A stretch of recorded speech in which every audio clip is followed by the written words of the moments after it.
So we'll be going live in 10, 9, 8, 7. प्रेमल introduce करके चालू कर. ठीक है. नहीं, give me 5 seconds more. हाँ हाँ.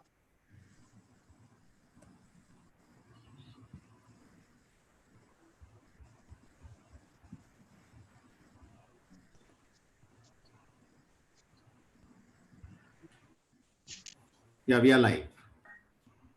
Hi, good evening, friends. Welcome to IPT tutorials. This is the 9th one, and this is the second one by our friend Jain from Cincinnati. Last time he spoke to us about how do you calculate and assess the deformity, and how do you plot it on a Moseley chart and other stuff. Now today is going to talk more in details about basic principles of lower limb deformity. We already know who he is. He's a spine cum deformity surgeon from Cincinnati Children's Hospital, and basically he is from our institute and our neighborhood. Without taking more time, over to you, Viren. Good evening, everyone. Thanks for the opportunity.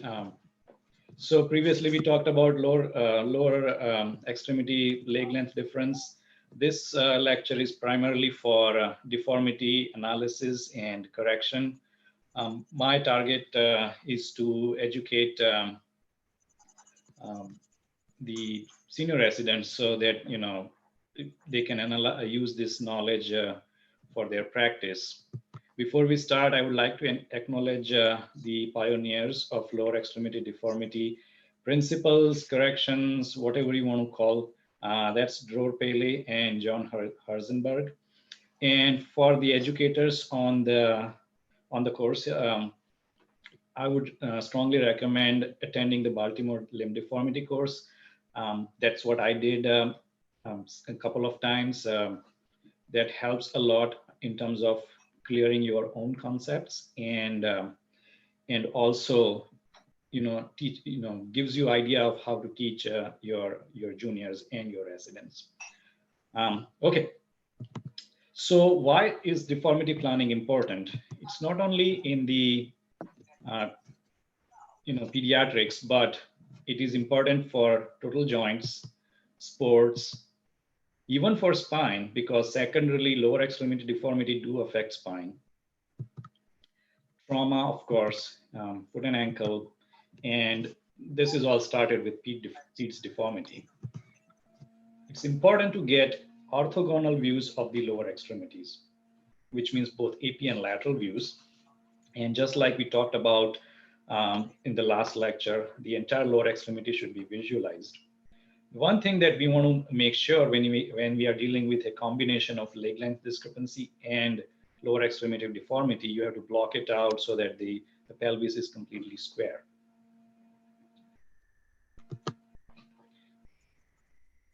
So this is where the things start. This is a slide from Paley's book. So each long bone has a mechanical axis and an anatomical axis. What is mechanical axis? Mechanical axis is essentially a straight line. Viral, are you screen sharing? Because I can't see anything. Yes. I can see the screen. Yeah. Okay. Viral, go ahead. Okay. So each long bone has a mechanical axis and an anatomical axis. So what is mechanical axis? Essentially, it's a line that you draw from the center of the joint above and the center of the joint below. It's a straight line connecting the joints. The anatomical axis is essentially a mid-diaphyseal line for long bones. And that's what we are going to be focusing on, only the long bones, femur and tibia. So in case of femur, it's the mid-diaphyseal line, tibia, mid-diaphyseal line. It's also called as force vector line. So it connects the center of the joint, weight-bearing joints. Again, in this example, center of the hip, center of the knee to the center of the ankle. Again, anatomical axis, mid-diaphyseal line. And these are the numbers we're going to go into the detail a little later. Your mid-diaphyseal line may not be the straight perpendicular line. It may be a little oblique, as you can see in the femur. So in the tibia, the frontal plane plane, a mechanical and anatomical axis are essentially the same. They are only a few millimeters apart. So the center of the knee joint here and the center of the ankle joint, and you draw a line that joins these centers, gives you a mechanical axis of the tibia. Now, mid-diaphyseal line of the tibia is just a little medial to this line, but they are essentially parallel. And that's a very important concept because in tibia, deformity analysis in frontal plane becomes extremely simple because you can use either the mechanical or the anatomical axis and you have the same results. We're going to go through these examples Standing up. a little bit. In the femur, however, things are a little complex, as we know, because there is an offset from the femoral neck. And that's why the mechanical axis, which is the center of the hip to the center of the knee, is not a same as the anatomical axis, which is the mid-diaphyseal line. There is an angle of approximately 7 degrees towards the lateral side between the anatomical axis and the mechanical axis. What is mechanical axis deviation? And it's an important concept. Mechanical axis deviation is a perpendicular distance, which is this distance, from the mechanical axis line of the lower and the entire lower extremity. So starting from the center of the hip to the center of the ankle, that's the mechanical axis of the entire lower extremity. And the mechanical axis deviation is typically measured at the knee joint, and it is the transverse or the horizontal distance between the center of the knee joint and this mechanical axis line. And up to 8 millimeters towards the medial side is considered as normal. Ideally, when you are doing deformity correction, you would want this to pass through the center of the knee joint. But for the purpose of variation, it's up to 8 millimeters is considered normal. Joint orientation angle.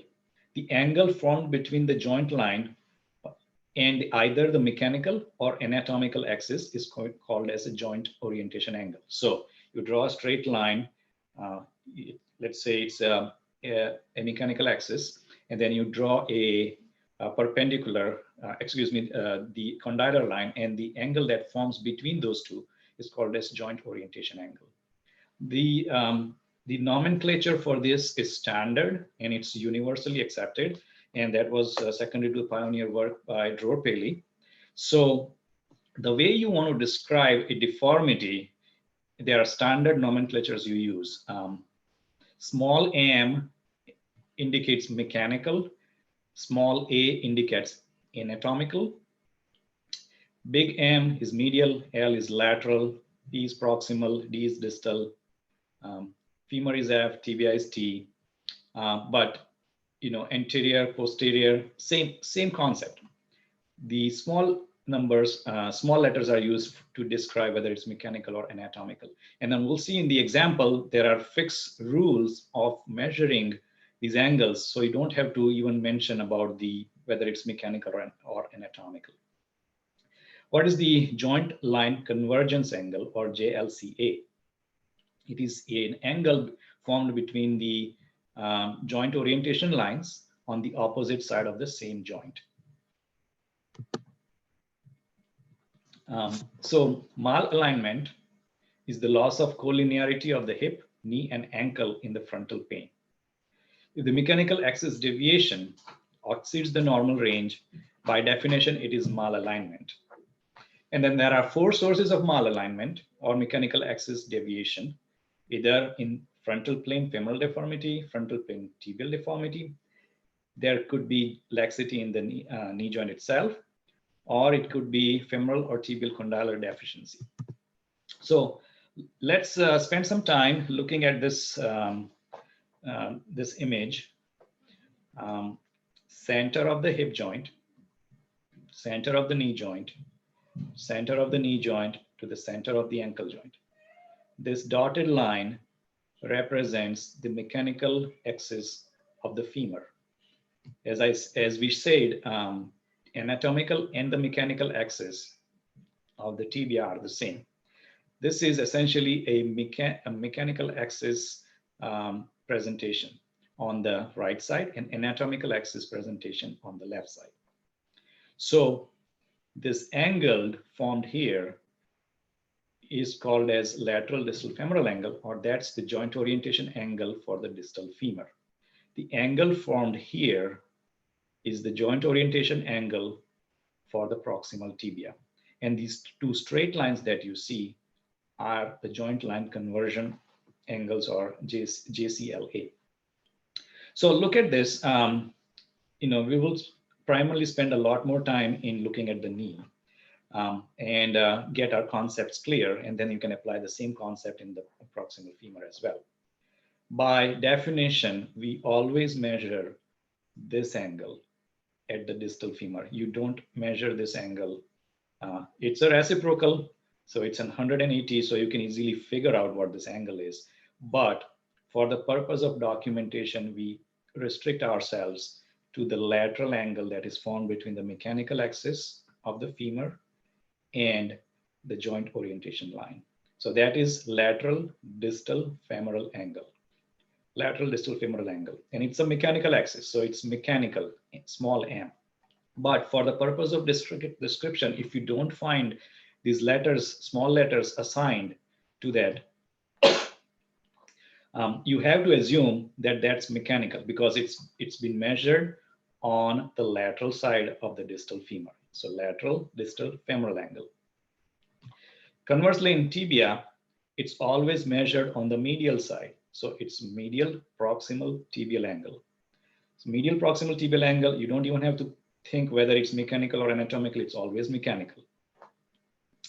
Same way, if you are measuring this angle on the lateral side, it's always mechanical, and it's the lateral distal tibial angle. And these are the normal values, 87 degrees for the lateral distal femoral angle. If in an ideal situation, this will all be perpendicular. So if this is 87 degrees by the law of geometry, it should be 87 degrees as well. And then lateral distal tibial angle is 89 degrees. And then of course, there is variation of up to 5 degrees at each level. Now, if you are measuring the anatomical axis lines, these are the lines you would measure. Look at the mechanical side, it's lateral side. So if you see a medial side, this is the medial proximal femoral angle. By definition, it will be an anatomical measurement. Same way, lateral distal femoral angle, if you are to be describing an anatomical angle, you have to put A in front of this. Otherwise, if you don't have this A assigned, then it's presumed that it's the mechanical measurement. So these are the standard nomenclatures that we should use to describe the deformity. It becomes very easy to understand where the deformities are.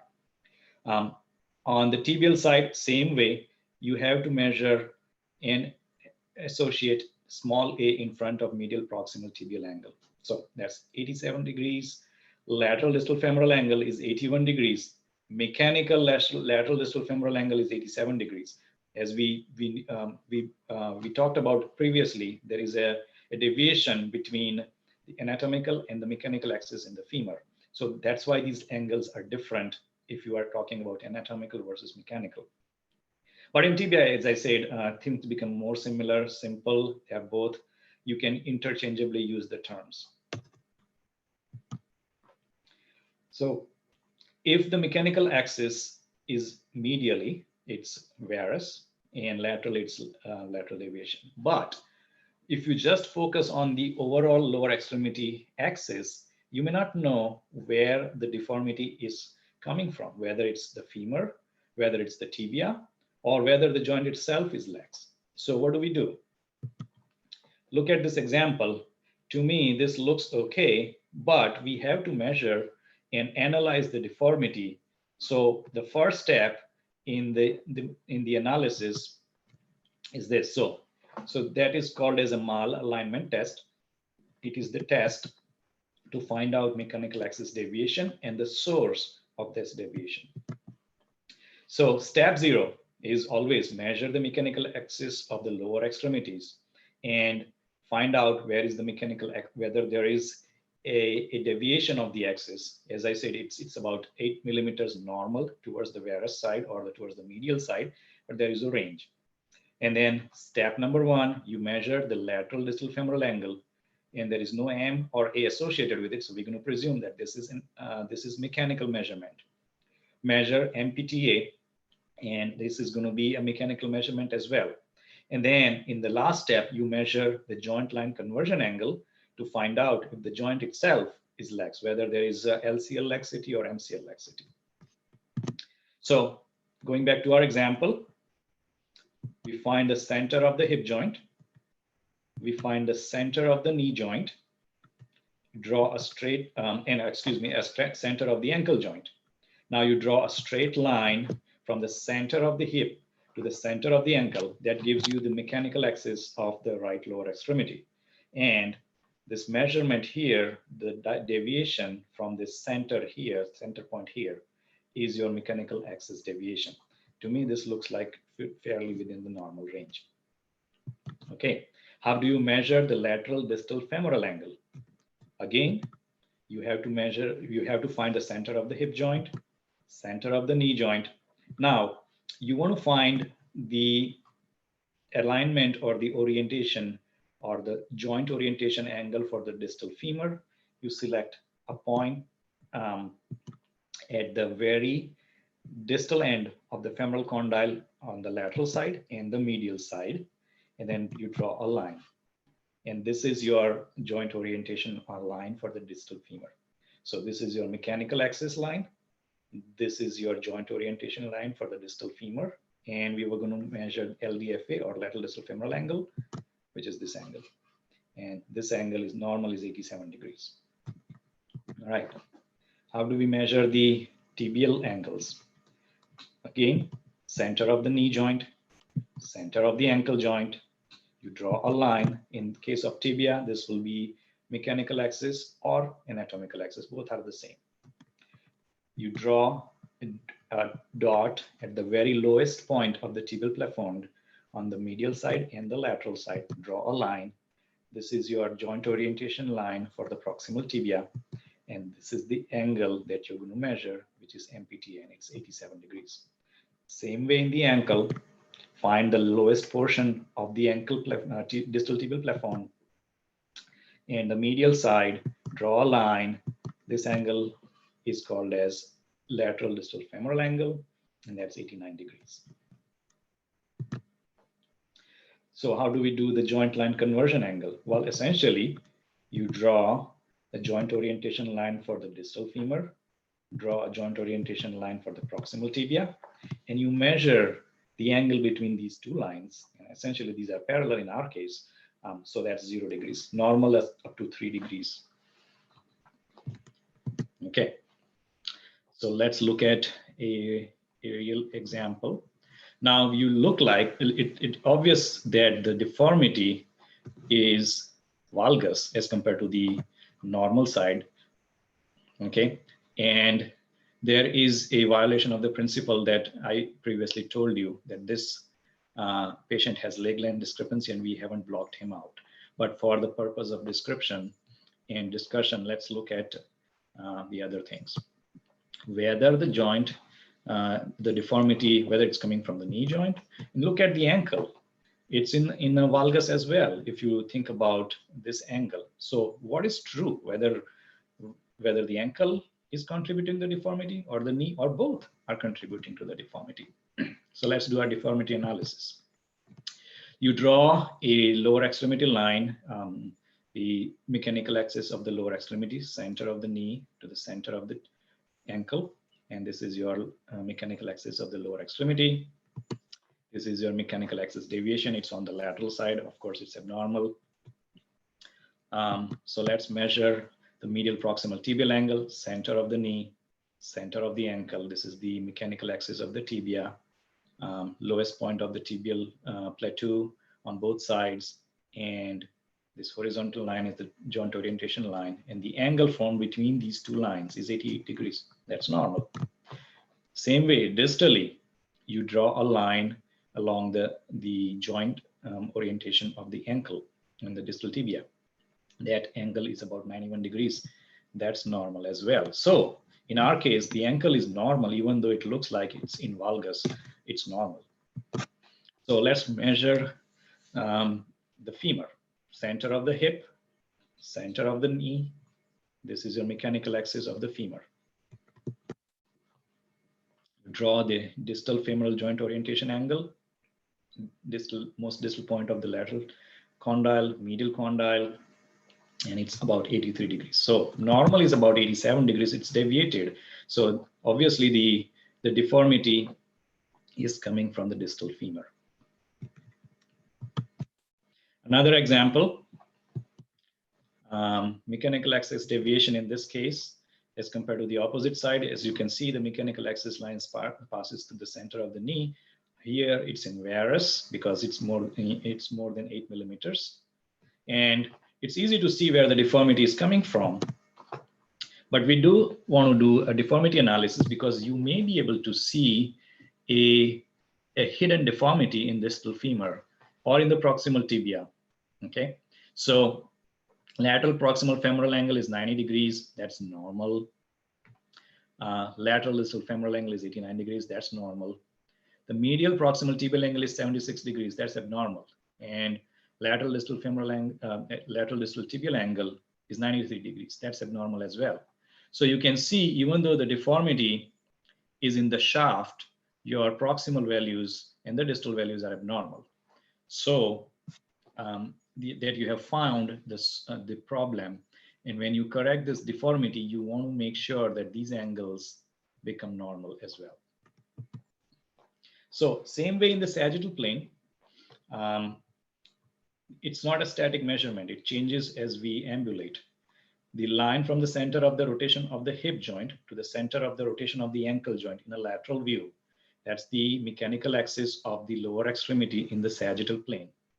When the knee is in full extension, as you can guess, because we want our knees fully locked in extension, the way it works, the mechanical axis of the lower extremity passes in front of the center of the knee joint. And that's why there is automatic locking of the knee joint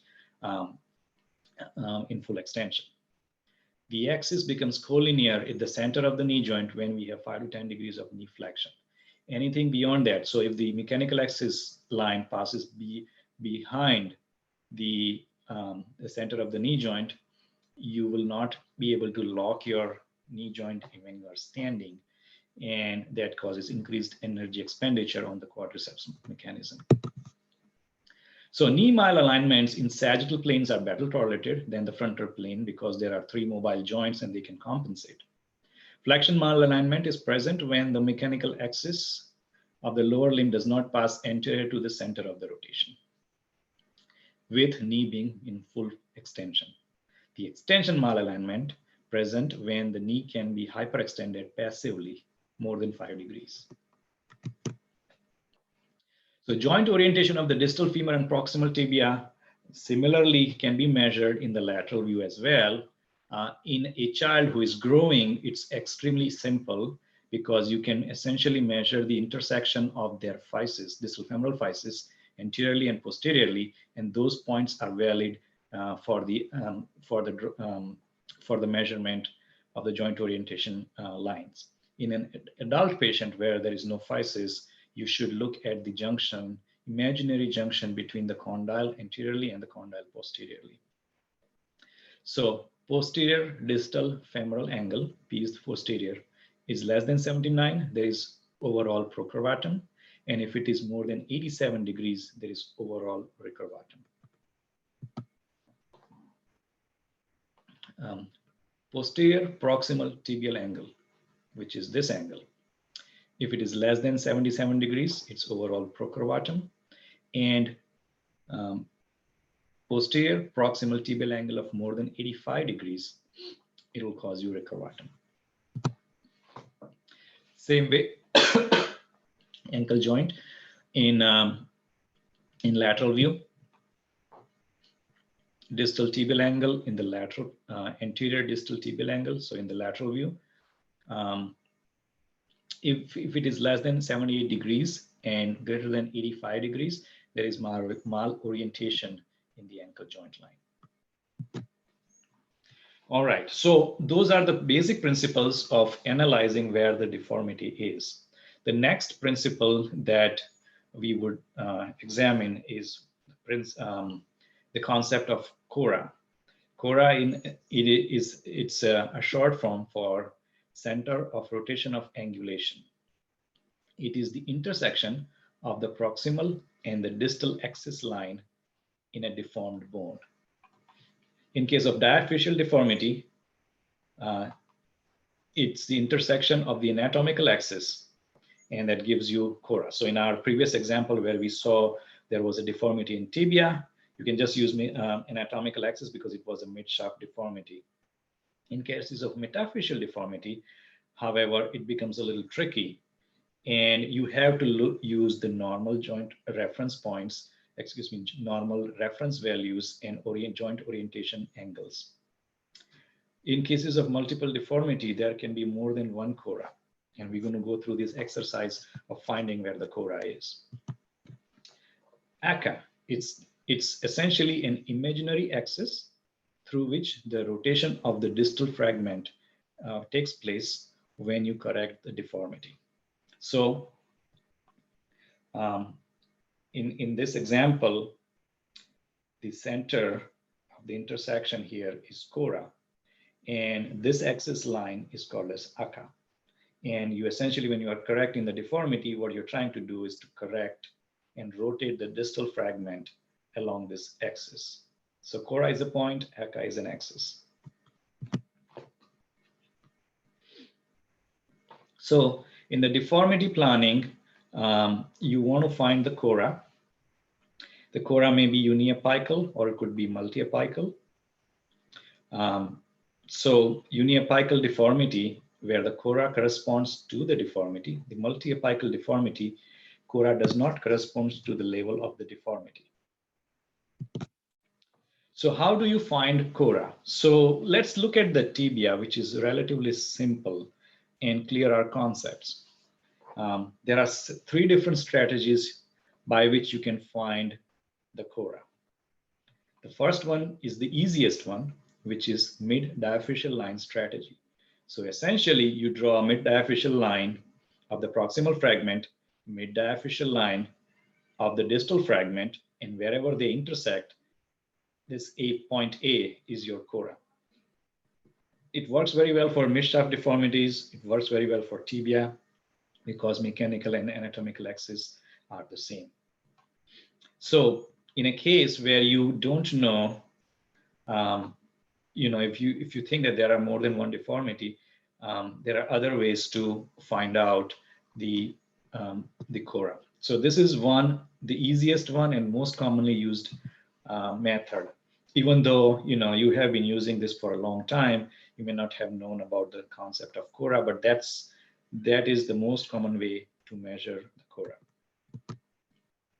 The other one is to create a normal medial proximal tibial angle and create normal lateral distal tibial angle. So essentially, forget that you are looking at the mid-diaphyseal lines.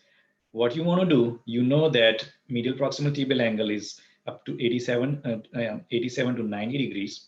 So you draw a joint orientation line here for the proximal tibia. You draw a 90 degree or 87 degree if you want to do 87 degree line. From that line, this is the mechanical axis, or in case of tibia, anatomical axis of the proximal fragment. You do the same here. You draw a lateral distal tibial angle. So you draw a distal joint orientation line for the ankle.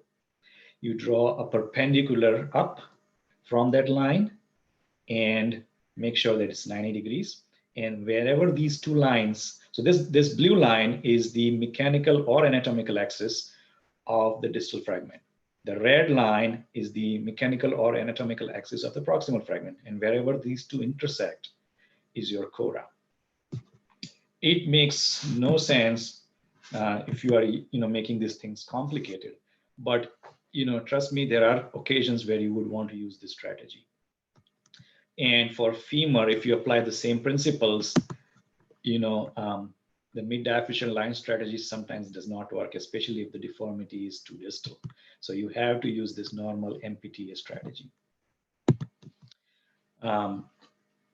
The other one is normal femoral mechanical axis strategy. So what does that mean for tibia? And you can use the same principle in femur where you use the normal tibial mechanical axis strategy. So let's focus on this example. This red line actually represents the normal mechanical axis of the femur. So up higher is the hip joint, center of the knee, center of the hip. You draw a mechanical axis of the femur. You have to make sure that you do your deformity analysis first and make sure that there is no deformity in the femur first. Okay, assume that there is no deformity in the femur. You draw this line, keep going down, and this gives you your mechanical axis of the proximal fragment. Distally, however, we don't have a reference, so we're going to continue to use normal LDTA strategy, and you draw a perpendicular line from the joint orientation of the ankle, and where these two lines intersect gives you your cora. Either of these methods, in case of this particular example, gives you the same point, same cora. So let's look at this example here. This was a patient that was referred to me by my tumor colleague because patient presented to them with a bulge on the medial side of the knee. This patient, when he was young, underwent an epiphysiodesis of distal femur and proximal tibia. As you can see on the opposite side, this kid has Ollier's disease and he's extremely short and whatnot. So let's talk about how we are going to do the deformity and cora analysis. Mechanical axis, obviously in valgus. All right, center of the hip, center of the knee, tibial, femoral condyle, distalmost angle of the left medial tibial condyle, femoral condyle, this is your LDFA, 87 degrees. So femur is, in this case, is normal. So tibia, let's focus on tibia. Tibial plateau line, tibial profound lines, center of the knee to center of the ankle, mechanical or anatomical axis of the tibia. MPTA is 108 degrees. The lateral, this is on the medial side. That's just how the software works, but essentially within the normal range. Proximally, we have problem. And you can see why this has happened. For some reason, this screw wasn't placed properly, or it has cut out and walked out through the physis. So we have essentially, instead of creating a symmetrical epiphysiodesis, we have created a hemiepiphysiodesis. So that's why it's iatrogenic. Now, in this particular case, because I think the deformity is so proximal, you cannot use your anatomical axis or mid-diaphyseal line strategy. Here, either you use a mechanical axis of the femur strategy, or you can use a normal MPTA strategy. So we used a normal MPTA strategy. So this is 87 degrees. This red lines represent, so this is the mechanical axis, normal mechanical axis of the tibia. That's what mechanical or anatomical axis, that's what it should be. So draw a line at the lowest point of the tibial plateau, and then draw an 87 degree line from there. So this red line represents the normal. Distally, you want to stick with the lateral distal femoral, lateral distal tibial angle. And this is that line. And you see where these two lines intersect. These lines intersect here, which is at the physis, and which is what you have guessed. You know, the source of deformity is physis, and your cora is almost at the physis. So this intersection is your cora.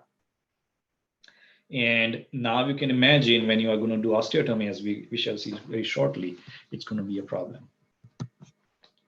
So of course you can't do, we had open growth plates. We took advantage of that and we used an 8 plate and corrected the deformity right where the deformity was. And that's why once you do a deformity analysis in this side, everything is normal. Okay, Another patient of mine previously operated, has all ears disease. As you can see, the lengthening has been performed, and you can see all this region rate, which is sort of mature. But whether there is deformity or not, to me looks like there's valgus here and maybe valgus up here. So let's do our analysis. Lowest point on the tibial plateau.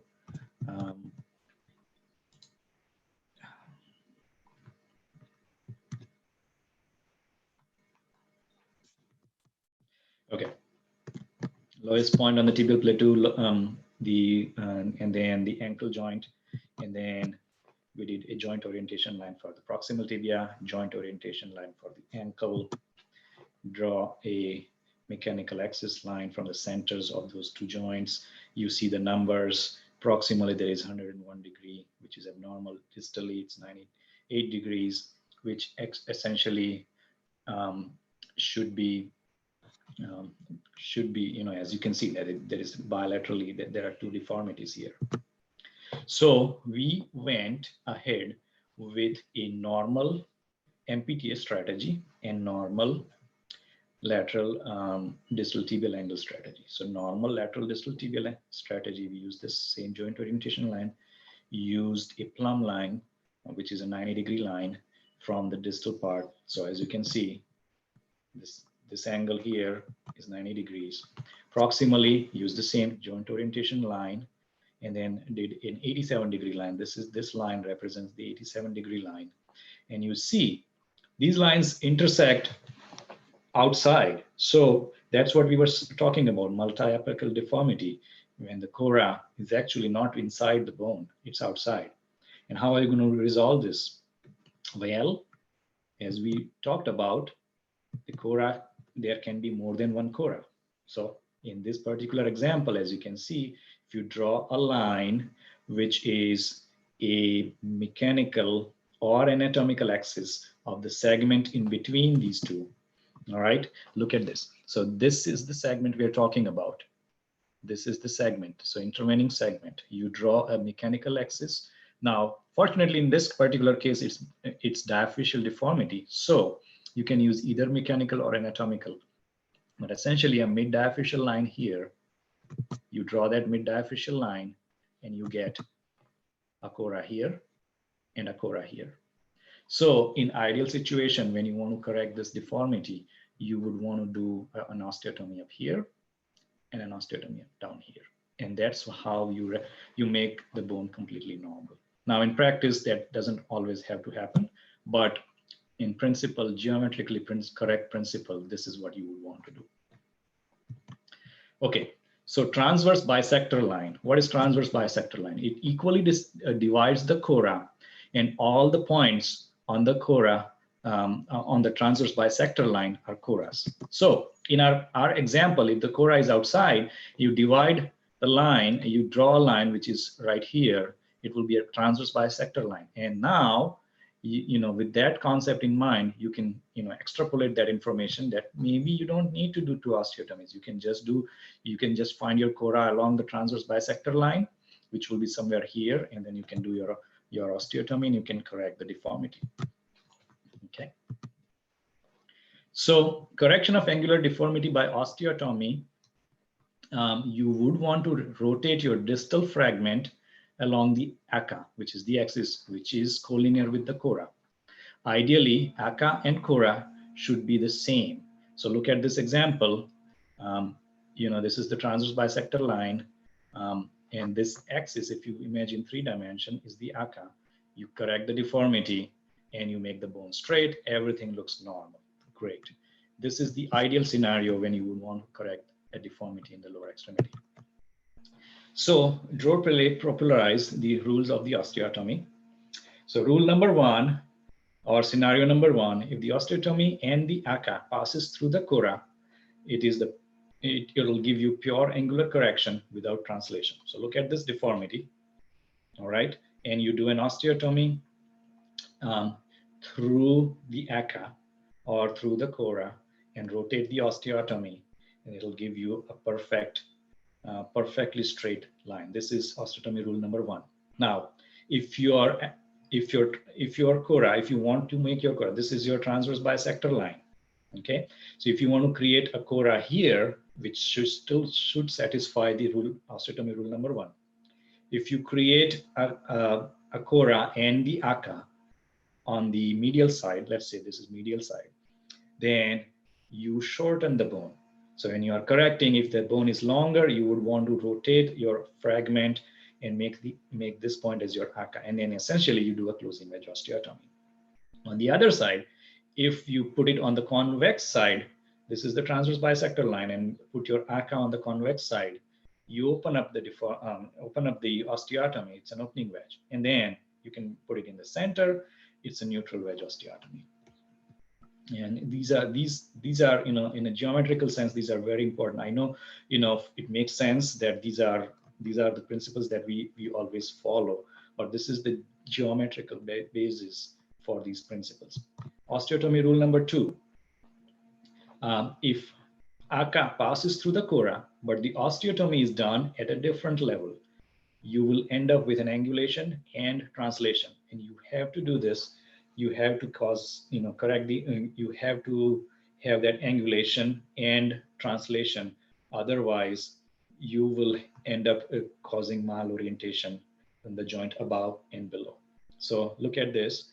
For some anatomical reason, you cannot perform osteotomy, and you perform the osteotomy distally in this, as compared to where in the osteotomy rule number 1, where you perform the osteotomy through that.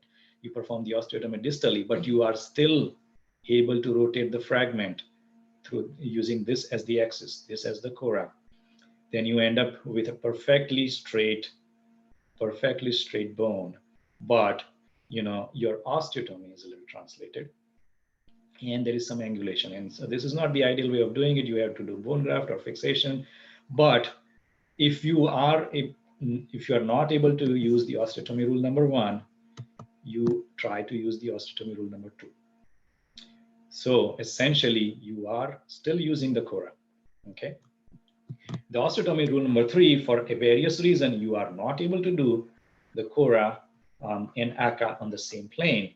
So proximal and the distal axis will be parallel after the correction of the osteotomy, but they will be translated. This is how it's going to be. So if you use this method and rotate your osteotomy fragment there, this is what it should look like at the end. As you want to make sure that your mechanical axis of the proximal fragment and the mechanical axis of the distal fragment is parallel. If it is not, if you translate and lose it, then because you are rotating your osteotomy this way, you cannot. It's just not simple translation. If this is a simple translation, you will end up with the rule number 2. But this is not a simple translation. This is a different scenario. It doesn't make sense in the mid-diaphyseal plane. But if you are looking at the distal femur osteotomy, this sometimes arises, and we'll see a similar example of that. So this is the problem. All right. And if you try any other way of correcting this osteotomy, you will end up with malorientation joint above and below. So this is the least ideal scenario, where you can perform the osteotomy through the cora, and you can't rotate the distal fragment through the cora. So, in this example that we saw earlier, we knew that this was the deformity. You can perform the osteotomy there, and this is your transverse bisector line. If you want to lengthen the bone, you rotate the distal fragment with the cora on the lateral side. If you want to shorten, use the medial side. All right. This is what the opening wedge osteotomy looks like. And afterwards, when you do the analysis from varus, it went into the normal. So the joint above and the joint orientation below are normal. So all that, this is a simple post-traumatic deformity, a progressive malunion. You can do this analysis on plain X-rays. So that's what we did. I actually printed this because we don't have any films anymore. But essentially, you print this, you find where you want to do your osteotomy, you use the rule number 1 as much as possible, and you cut. This will give you an actual measurement of how much of the wedge you want to use, how big, how much opening you need, what amount of correction you need in both planes, AP view and the lateral view. And I just use the plate with a little wedge. And this is the allograft. At the end of the day, we got normal joint orientation angles on both of these bones. Okay, and it healed and it's fine. All right, now going back to our example here, which this patient has leg length discrepancy and has distal femoral valgus. And, I promised you to show you an example of a precise nail. So you can use precise nail to correct this deformity. So this is, remember this, the ankle was pretty much normal. The distal femur was abnormal. And this patient previously had a growth arrest and was treated somewhere else. They did do an attempt of bar resection that did not work. They tried to do an osteotomy, but they did the osteotomy when the child was too young.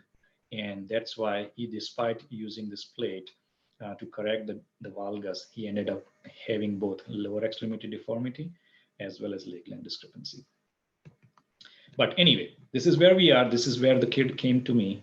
Let's do the deformity analysis. We know that it's 83 degrees from our previous example. So look at what is normal for this child. Normal for him is 88 degrees. So we talked about using a normal MPTS strategy for tibia. We're going to use normal LDFS strategy for this patient. So you do your deformity analysis and also want to make sure there is no other deformity. So center of the hip, center of the knee, tip of the trochanter, draw a line.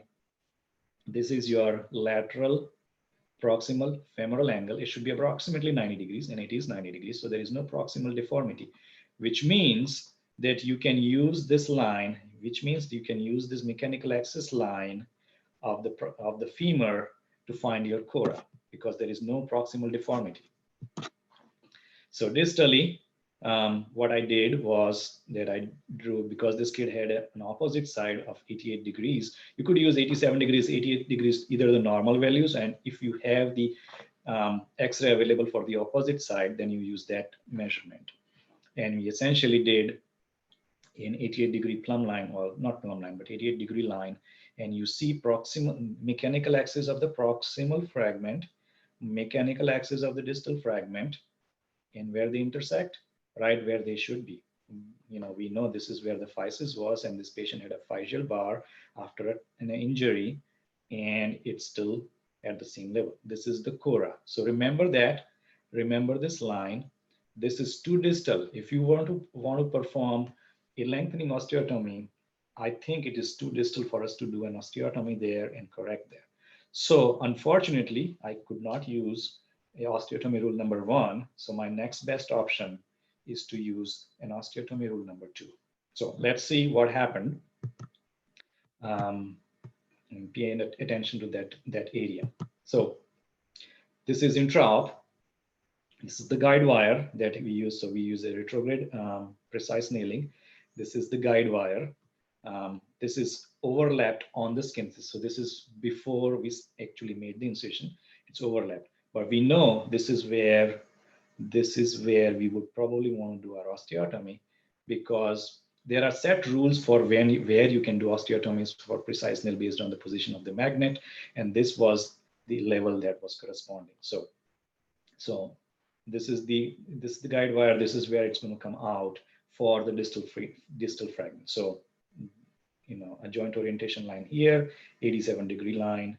Our cora was somewhere here. Obviously, we can't do osteotomy there, so we decided to do osteotomy up higher. So this is intra-op. The guide wire was coming out here, and then we used the proximal entry reamer. Proximal entry reamer, or in this case, the entry reamer for the distal fragment, used and inserted up to this level.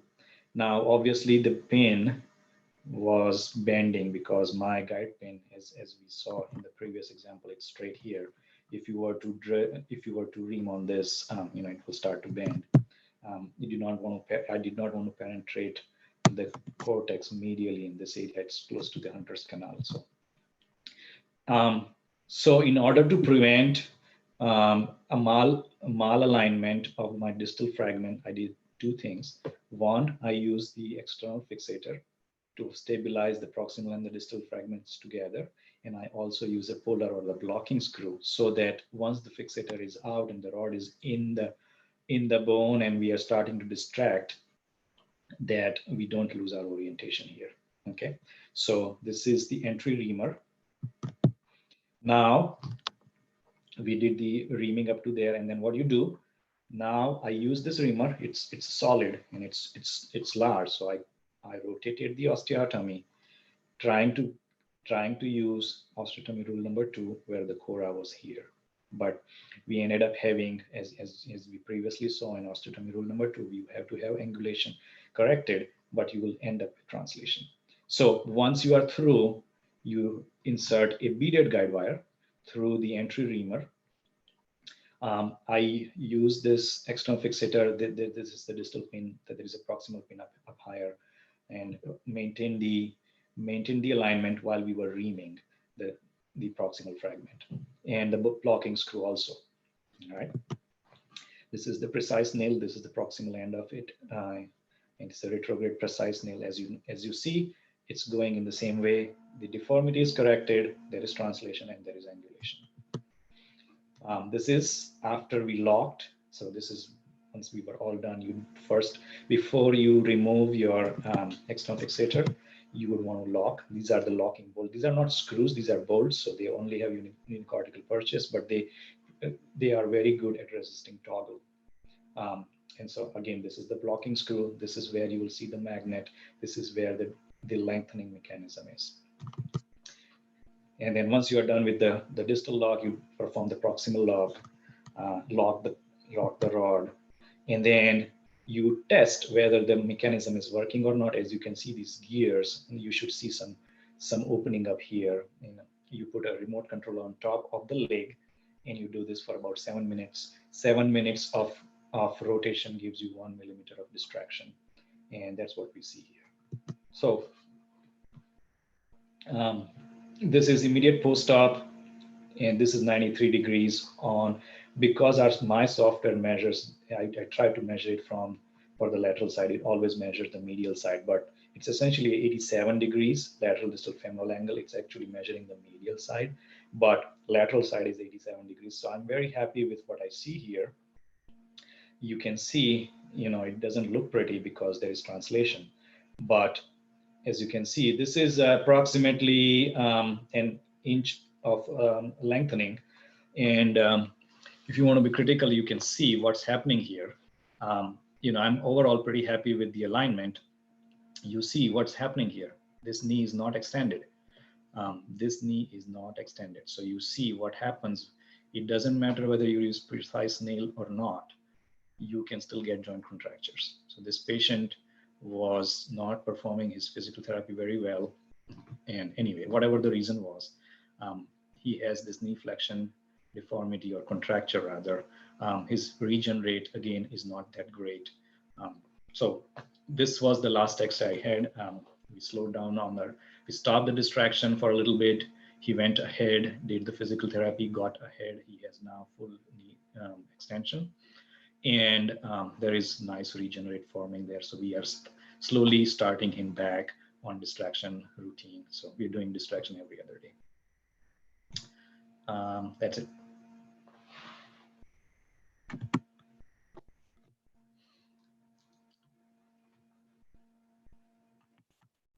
Yes, Virul, that was an excellent presentation. Actually, that reminds me that Taral and I did a course with Dr. Drawer Pele long back together. That's where we met, and this took almost 2 days for him to explain all these details. You did it in about 55 minutes.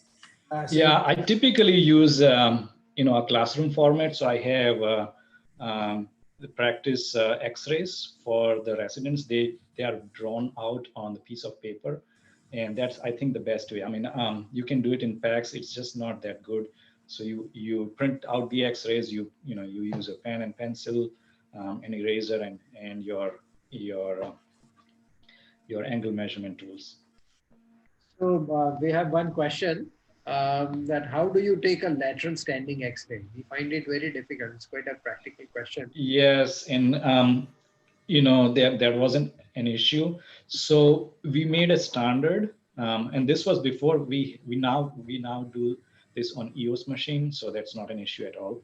But when we did that, what we did was that we made a protocol with the radiologist that the extremity that you are going to image will be a little bit forward. So you will still have a rotation at the level of the SI joint.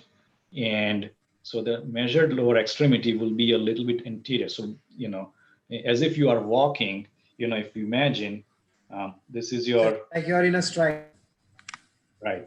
And then you do a lateral view there, and then you ignore everything on this side. You want to make sure that the X-ray that you are taking, you look at the knee joint, you have to be exactly exactly perpendicular to the patella. So Neeraj, on the other forum? Yeah, let me just take.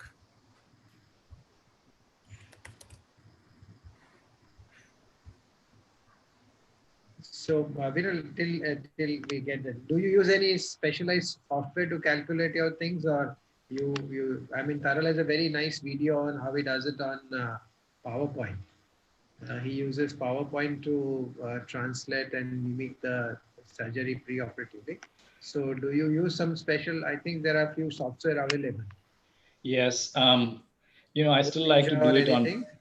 No, I still like to do it on paper. So I print those X-rays out, and then, scissors, essentially.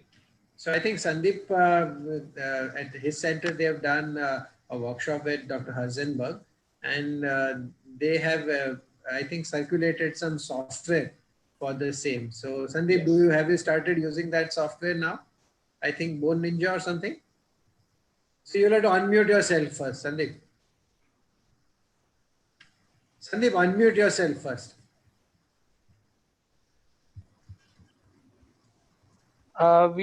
We have had training online on the iPad with his software.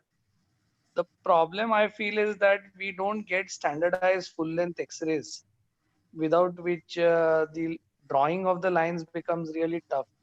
So stitching the X-rays and then making those lines manually is usually what we follow, and only when there is a case for deformity correction. So we don't get fluent with the software because we are not in the habit of getting full length scanogram and clicking a picture and putting it on the software directly. Right. So And I think it's just a that's why matter of practice. I think we should do it more to get fluent. I have just come across one of my resident who is now assistant professor.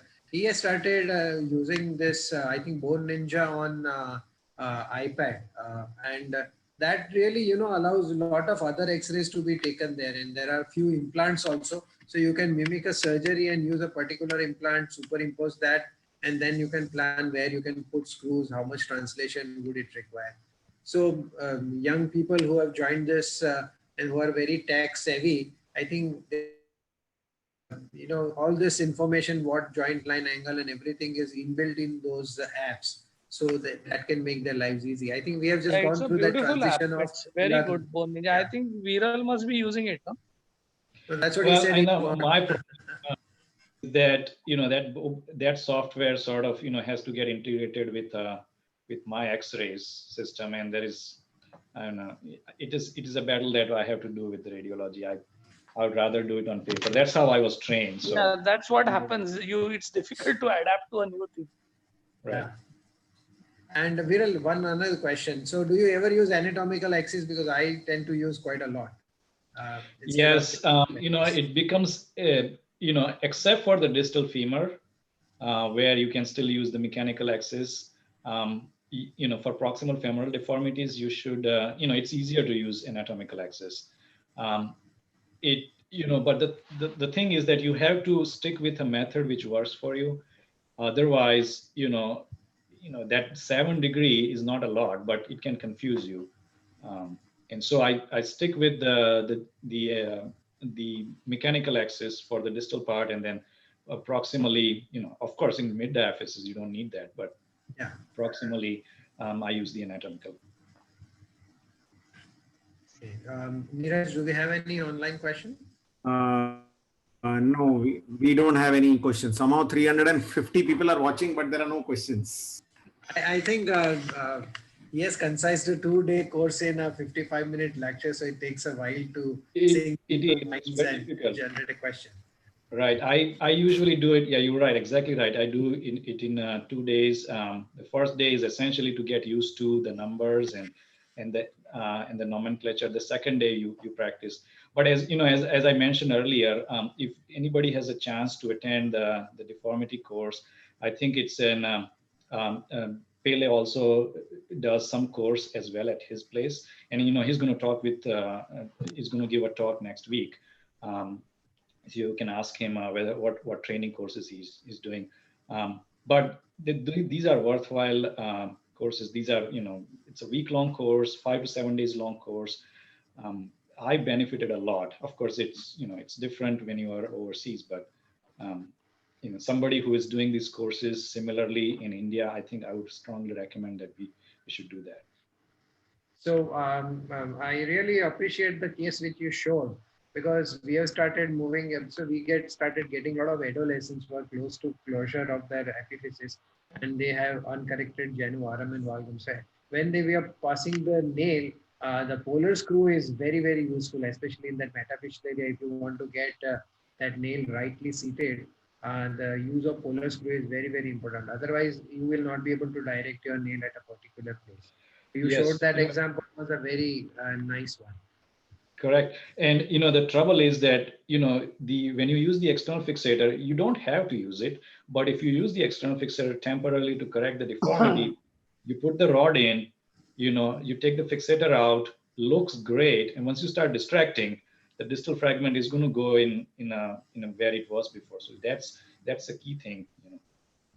No, even if you're doing an interlocking nail, if you used a polar screw, you can keep that screw till you lock the distal fragment, and then you can take it off. Right. So that's where it will ensure where your nail has to end with proper deformity correction in angulation as well as translation. Right. So I think that was a great session. If we don't have more questions, I think we are already about at the end of an hour of the discussion. I think we can have more questions on the our group, and we will try and answer. We'll include the Viral also in our group. Once the knowledge sinks in slightly in a day or two, we can have more questions on the WhatsApp group, and then we can answer those. Or you can write any of us personally. We'll try and answer. And we thank you. A lot of you have personally messaged us saying that this has been greatly benefited you, and you have started asking us doubt. So we request you, rather than asking us separately, you can ask the doubts on the IPT WhatsApp group, so that more and more people can benefit. With this, I think we'll call it a day for today's session, and we'll come back with more such lectures in coming time, and hopefully let us start work also together as soon as possible, and let's get recovered from the COVID as soon as possible. Thank you, Viral, once again. I think that we end the session. Thanks, Viral, and thank you, Neeraj. Thank you. Bye-bye. Thanks. Bye. Chalo, good night. Good night. Shall be right. Bye.